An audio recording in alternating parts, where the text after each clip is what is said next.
I didn't know the man they were laughing at owned the entire building until the moment the room forgot how to breathe.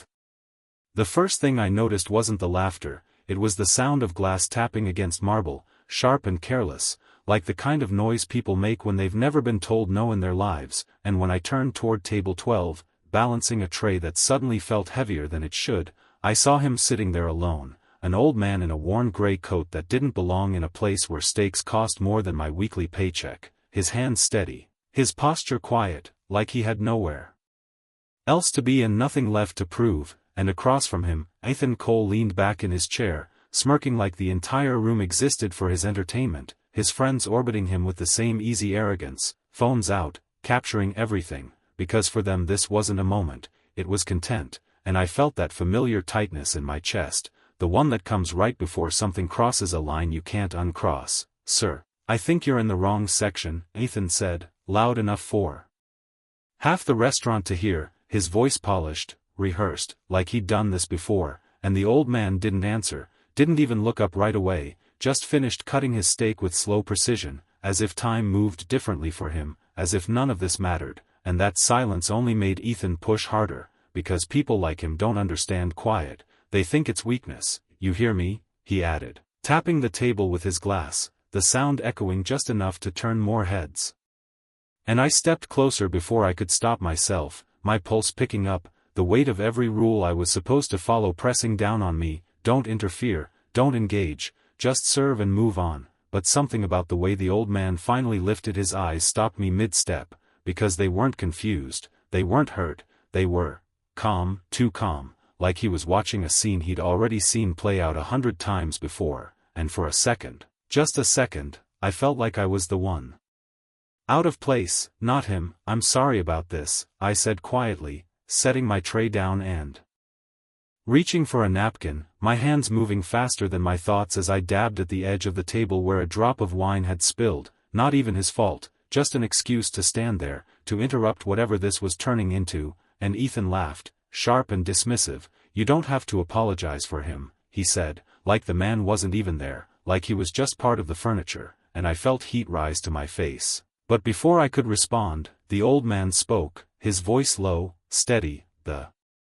kind of voice that didn't need volume to be heard. "Tell me," he said, looking not at Ethan, but at me, like the rest of the room had disappeared, "do people still believe respect matters in this city?" And the question hit harder than it should have, simple, but loaded, like there was something underneath it I wasn't seeing yet, and I hesitated, just long enough to feel every eye around us, every expectation, every unspoken warning, and then I nodded, barely, because it felt like the only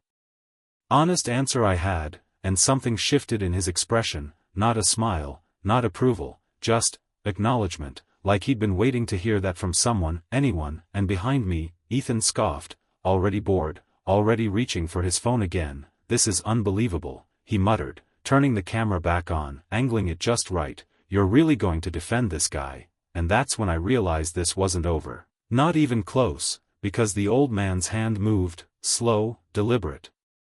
setting something small and silver down on the table beside his plate, something that caught the light just enough to make me notice, and for reasons I couldn't explain, my breath caught in my throat, like the room itself was holding onto something, waiting, and I had the sudden, unshakable feeling that we had all just stepped into a story we didn't understand yet. The silver object made a soft, deliberate sound as it touched the table, not loud, not dramatic, but precise, like it belonged exactly where it was, and I could not stop looking at it. A ring, old, heavy, not flashy like the ones I had seen on customers who wanted attention. This one felt different, like it carried weight that had nothing to do with gold or diamonds, and for a second I forgot about Ethan, about the cameras, about the eyes watching us, because something in my chest tightened in a way I could not explain. "What is that supposed to be?" Ethan said, leaning forward now, curiosity creeping into his voice, the kind that always came right before another joke, another push. But the old man did not answer him, he simply adjusted the ring with one finger, slow, almost absent-minded, as if he had done it 1,000 times before, and then he looked at me again, not past me, not through me, at me, like I was the only person who had spoken a language he recognized, and I felt my throat go dry, because there was something in that look that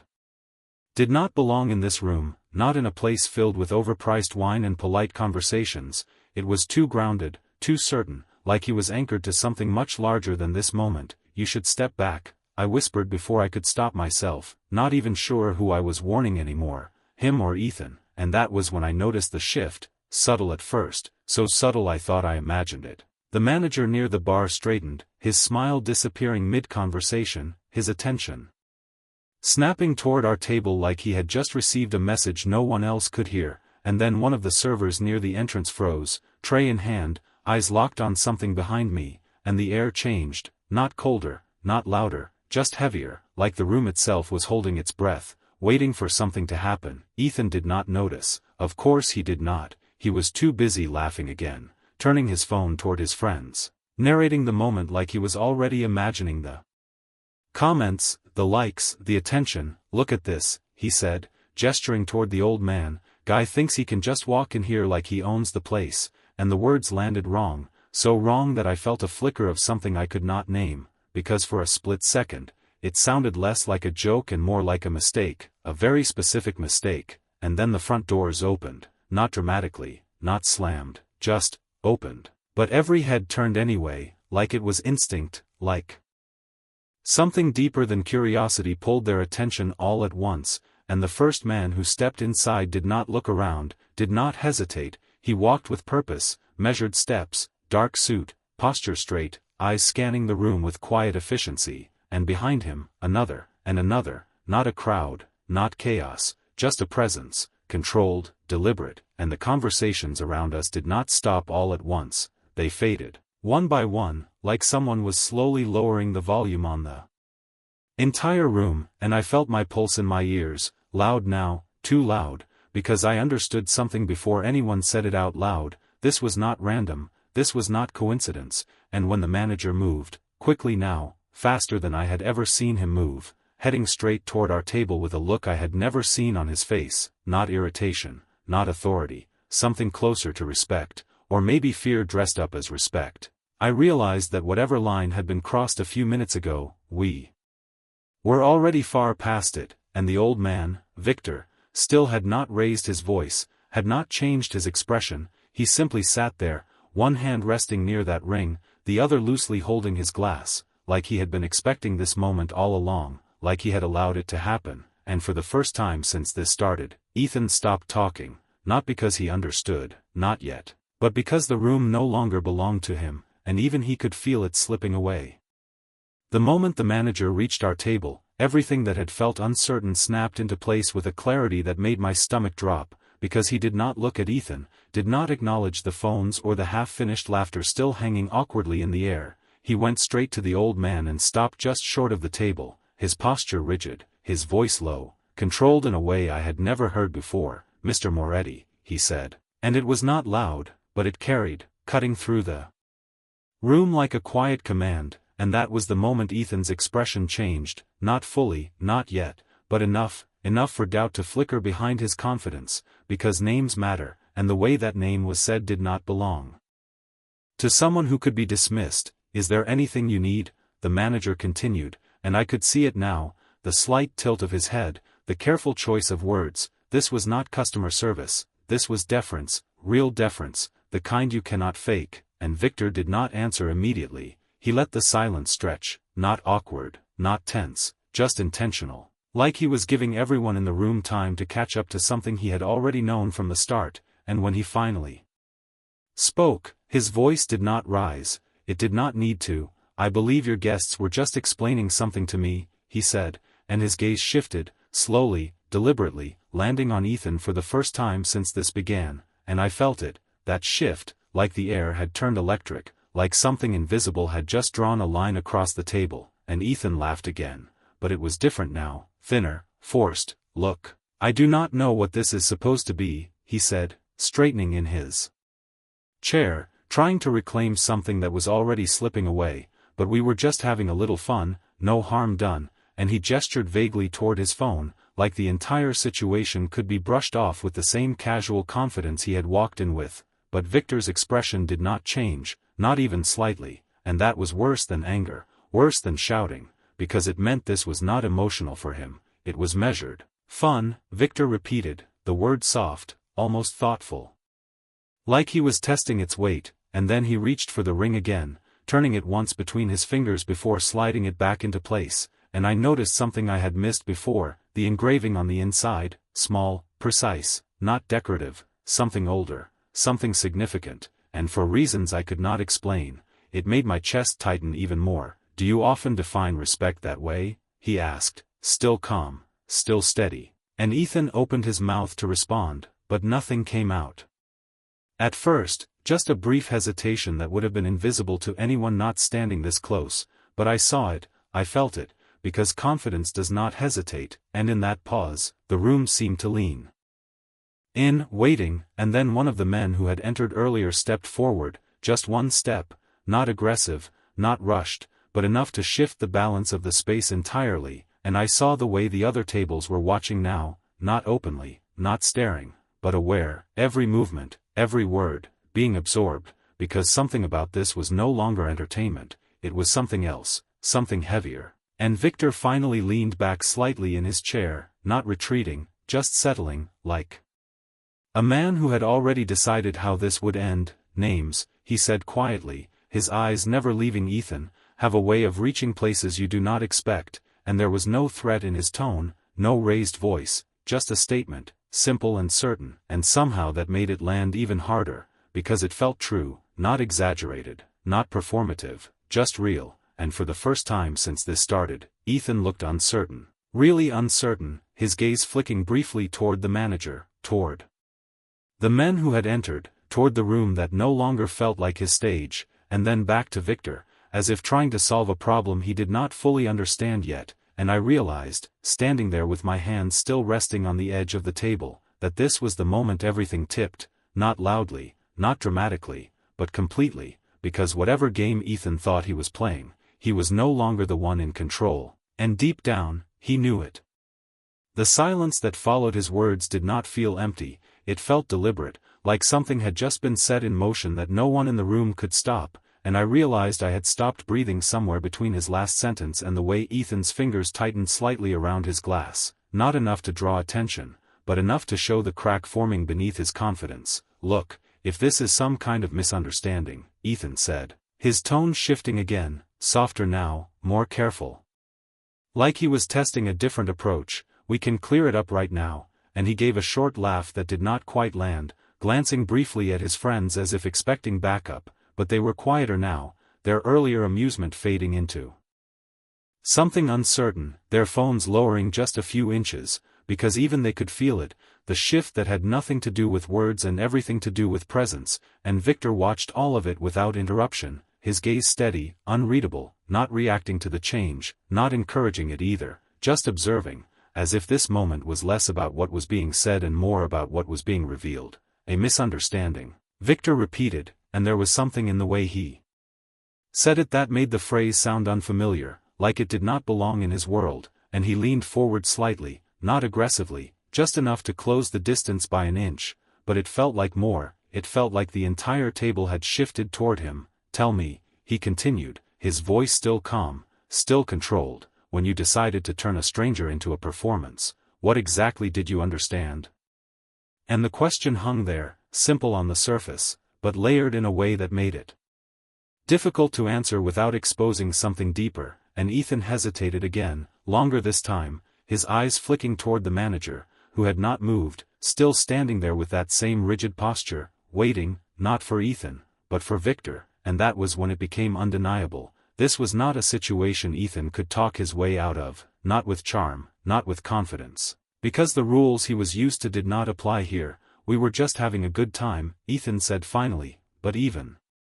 he seemed to hear how weak it sounded now, how small it felt in a room that had grown so quiet you could hear the faint hum of the air conditioning overhead, and Victor exhaled softly, not annoyed, not impressed, just done with the explanation, like he had reached the end of something he had already measured. "There is a difference," he said, his tone steady, almost reflective, "between being seen and being watched," and I felt that sentence land somewhere deep, because I understood it in a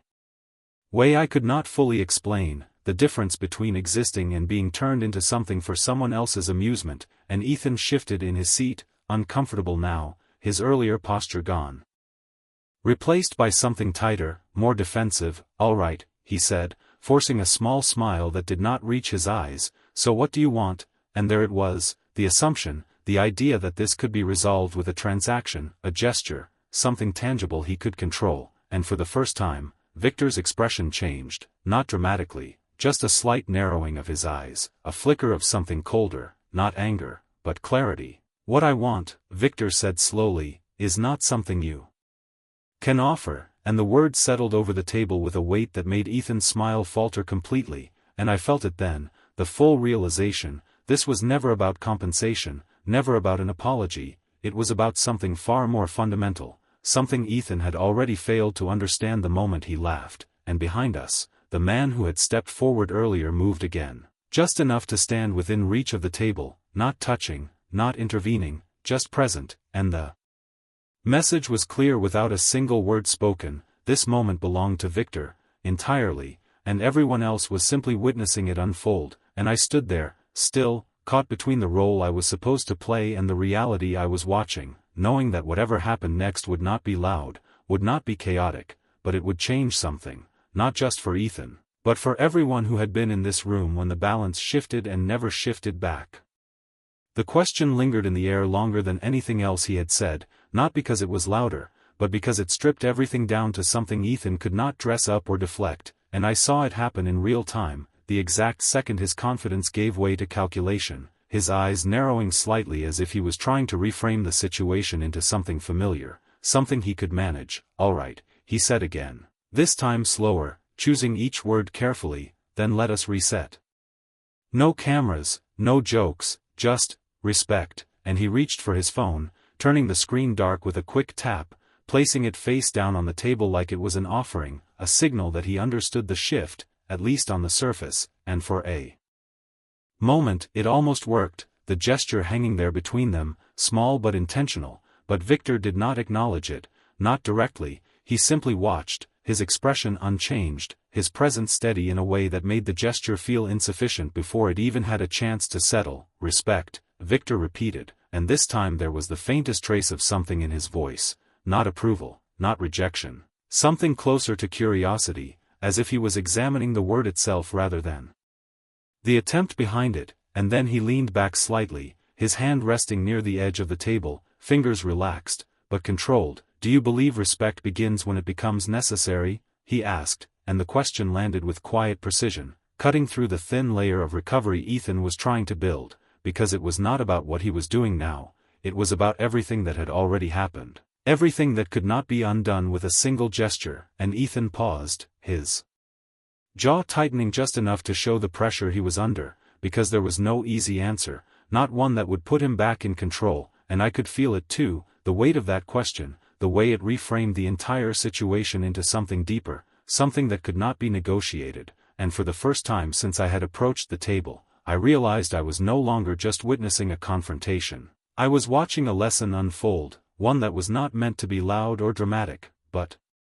precise and lasting. "I am trying to fix it," Ethan said finally, his voice lower now, stripped of its earlier edge, and there was something almost honest in it, not because he fully understood, but because he knew he had lost something he could not name, and Victor studied him for a moment, silent again, letting that admission sit, letting the room absorb it, and I noticed the way the others at the table had gone completely still, no shifting, no whispering, just watching, as if they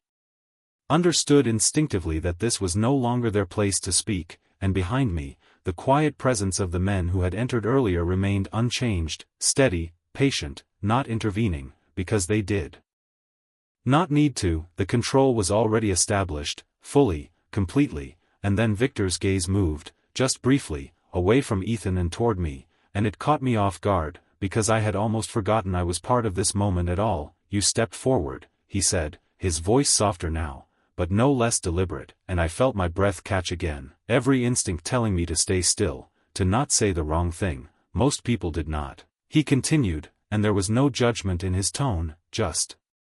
observation, and I nodded without thinking, the movement small, almost automatic, because there was nothing else I could offer, no explanation that would make sense in a moment like this, and something in his expression shifted again, subtle, but real, like a decision had just been confirmed, and when his attention returned to Ethan, it felt final. Like whatever came next had already been decided long before this conversation began. "You asked what I want," Victor said, his voice steady, calm. In a way that made every word feel intentional. "I want you to remember this moment," and the simplicity of it was almost disarming. No demand, no raised voice, just a statement, but the weight behind it was undeniable, because it was not a request, it was a certainty, and Ethan swallowed, his earlier confidence gone completely now, replaced by something quieter, something more aware. And for the first time since this started, he nodded, not out of habit, not out of performance, but because he understood, at least in part, that this was not something he could walk away from unchanged. And as the silence settled once more, heavier but somehow clearer, I realized that nothing in this room would feel the same after tonight, not for him, not for me, not for anyone who had watched the moment an old man stopped being invisible and became something no one could ignore. For a few seconds, no one moved, not the manager, not the men near the door, not even the people at the surrounding tables who had returned to their meals but were clearly still listening, and it was in that stillness that I noticed something else, something quieter than everything that had happened so far, the way Victor reached for his glass again, not hurried, not tense, just steady, like the moment had already passed for him, like whatever needed to be said had already been said, and somehow that made everything feel more final than any raised voice ever could. "We are done here," he said simply, not looking at Ethan when he said it, but the words landed directly on him anyway, and Ethan nodded again, quicker this time, almost reflexive, as if he did not trust himself to speak without saying the wrong thing. And for the first time since this started, he looked smaller, not physically, but in the way he held himself, the way his shoulders had dropped just enough to show the weight of something settling in, something he could not shake off with a joke or a smile, and I felt it too, that shift from tension to something else, something quieter, heavier, like the aftermath of a storm that never needed to break to leave everything changed. And Victor stood then, slowly, without urgency, but the moment he did, the entire room reacted, not dramatically, just instinctively, chairs straightening, conversations pausing, eyes lifting, because presence like his did not need to demand attention, it drew it naturally, and I stepped back without thinking, giving him space, even though he had never asked for it, and as he adjusted his coat, I noticed again how ordinary it looked, how it did not match the way the room responded to him. And that contrast made everything feel even more surreal, because power, real power, did not need to announce itself, it simply existed, undeniable once revealed, and he turned slightly, not toward the exit, but toward me, and for a brief second, the noise of the room faded again, not completely, just enough that his voice felt closer, more direct. "You did not look away," he said, and it was not a question, not even a compliment, just a statement. And I felt my throat tighten because I did not know how to respond to that, did not know what it meant in a world that had just shifted so completely in front of me, and I nodded again, the same small movement as before, but this time it felt different, like it carried more weight, more awareness, and he studied me. For a moment, not long, not uncomfortable, just enough to see something I could not see myself, and then he reached into his pocket, pulling out a small card, simple, unmarked from a distance, and placed it on the table where the ring had been earlier, the motion precise, deliberate, like everything else he had done. "Kindness," he said quietly, "is a form of memory," and the words stayed with me even before I fully understood them, and then he turned, finally, moving toward the exit with the same measured steps he had entered with, the men near the door falling into place behind him without a word, the manager stepping aside immediately, his posture still rigid, still respectful, and as the doors opened again, letting in a brief rush of cool night air, I realized I had been holding on to something without knowing it, because the moment he crossed the threshold, the room exhaled, collectively, conversations restarting, glasses clinking, life returning to something that looked normal on the surface, but felt completely different underneath, and I looked back at the table, at Ethan, at his friends who were now silent, their earlier energy gone, replaced by something thoughtful, uncertain, and I saw the phone still lying face down, untouched, like it no longer mattered, like none of this could be captured or replayed in a way that made sense to anyone who had not been here, and as I reached for the card he had left behind, my fingers hesitated just slightly, because I knew, without knowing how, that whatever was written on it was not just an invitation, it was a door, and once opened, nothing about my life would remain as simple as it had been before tonight. I did not open the card right away, not because I was not curious, but because something in me understood that the moment I read whatever was written on it, the night would become real in a way I could not undo, and instead I stood there for a second longer than I should have, the noise of the restaurant slowly rebuilding around me, glasses clinking, low conversations resuming, the illusion of normal settling back into place like nothing had happened, but it had, and everyone knew it, even if no one said it out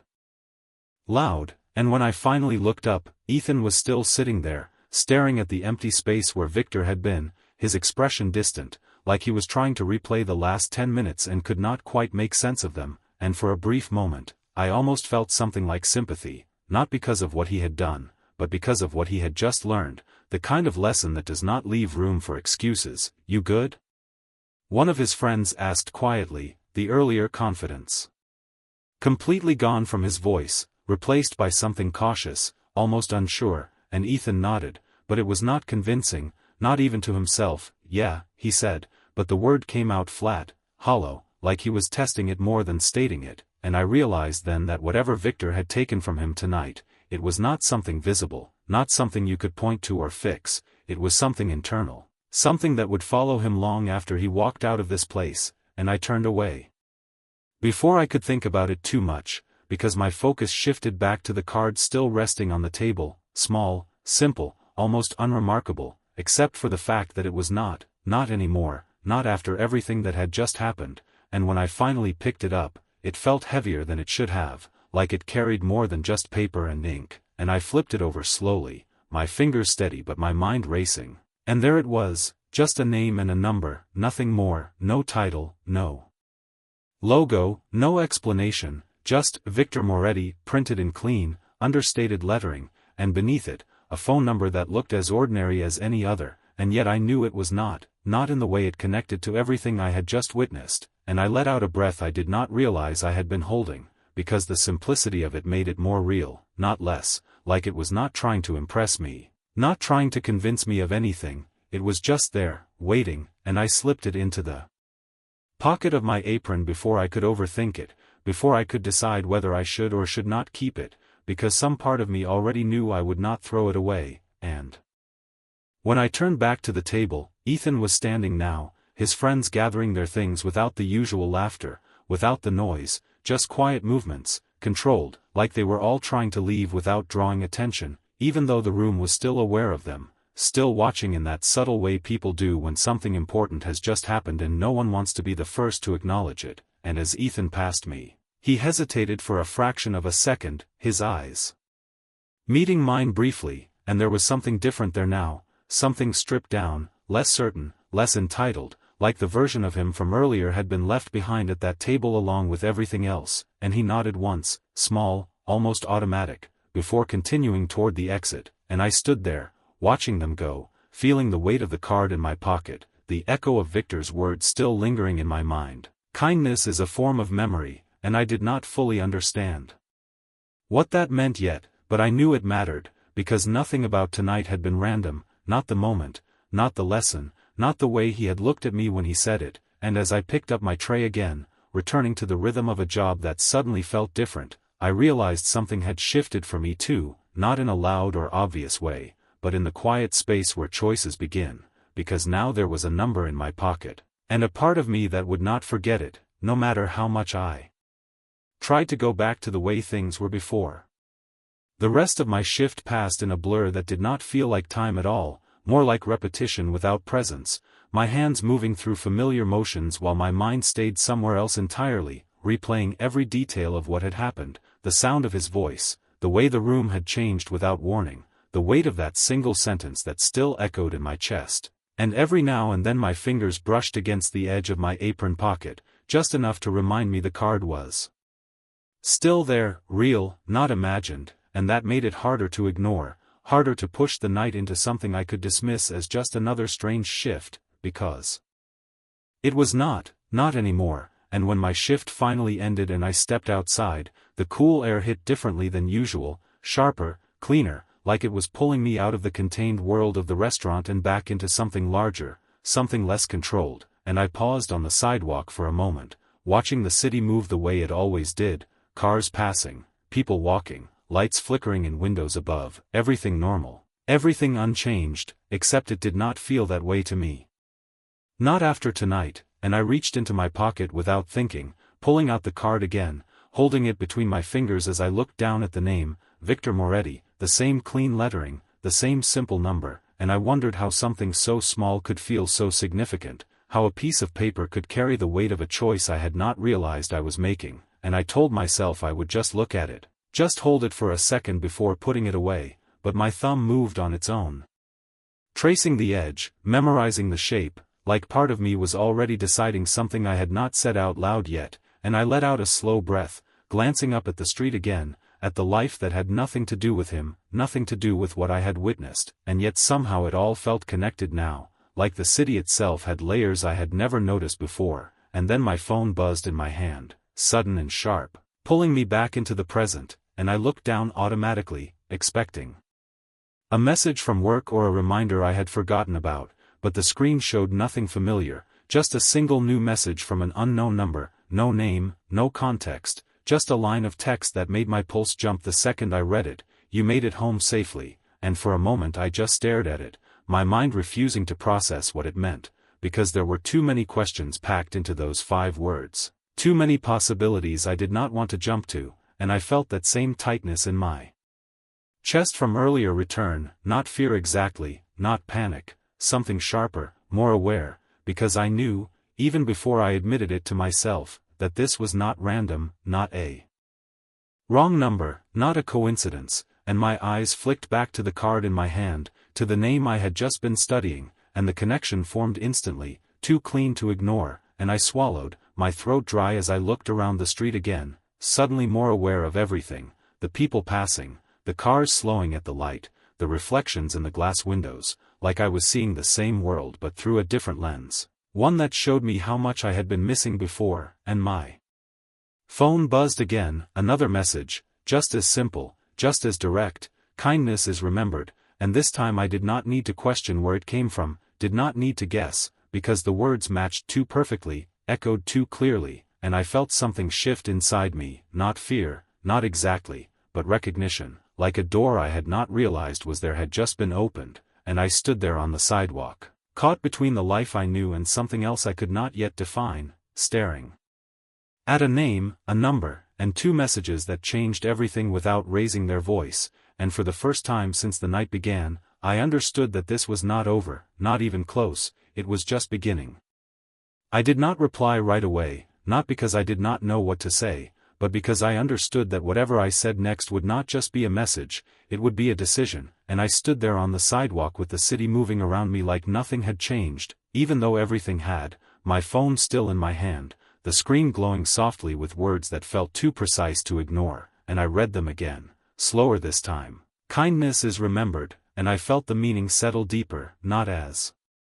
a warning, not as a threat, but as something else entirely, something intentional, and my thumb hovered over the screen, hesitating, because part of me wanted to put the phone away, to walk home, to let this become a story I could tell myself later, something strange but distant, something that did not follow me into tomorrow, but another part of me, quieter but stronger, knew that was not going to happen, not after everything I had seen, not after the way he had looked at me when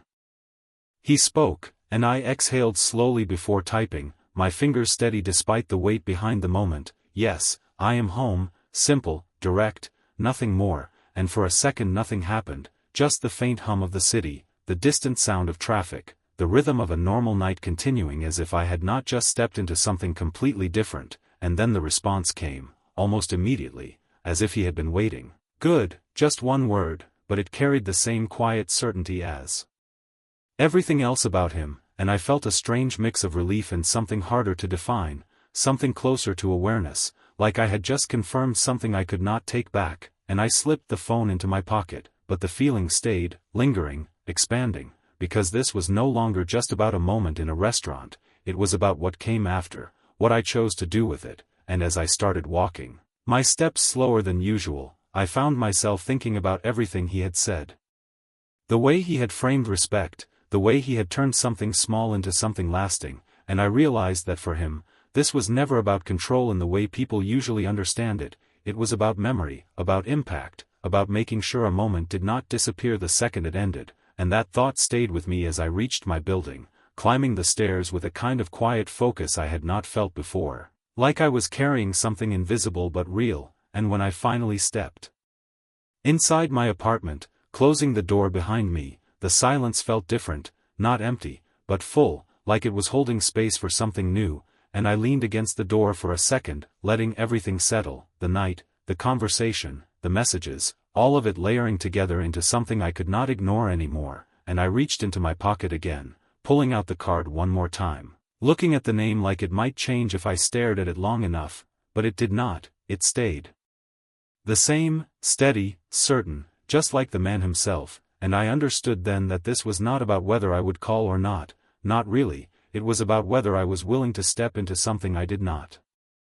fully understand, something that would not let me stay the same, and I turned the card over in my fingers, feeling the edges, grounding myself in something physical as my thoughts moved faster than I could organize them, and for the first time since the night began, I smiled, just slightly, not because I felt safe, not because I felt in control, but because I recognized the truth of it, that sometimes the most important moments in your life do not come with noise or warning. They come quietly,